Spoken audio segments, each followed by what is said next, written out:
Kami, peserta kursus pemantapan pegawai tetap Skim KP Siri 16 tahun 2025 mengucapkan Selamat Hari Raya Aidiladha. Maaf zahir dan batin. Labbaik Allahumma labbaik, labbaik la syarika lak labbaik.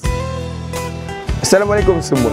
Saya wakil peserta kursus pemantapan pegawai tetap Skim KP Siri 16 tahun 2025 mengucapkan Selamat Hari Raya Aidiladha kepada umat Islam yang menunaikan ibadah haji dan korban. Untuk makluman, peserta kursus pemantapan ini berlangsung selama 3 bulan dan mereka tidak dibenarkan untuk pulang beraya di kampung halaman masing-masing. Untuk keluarga yang jauh di sana, doakan kejayaan kami.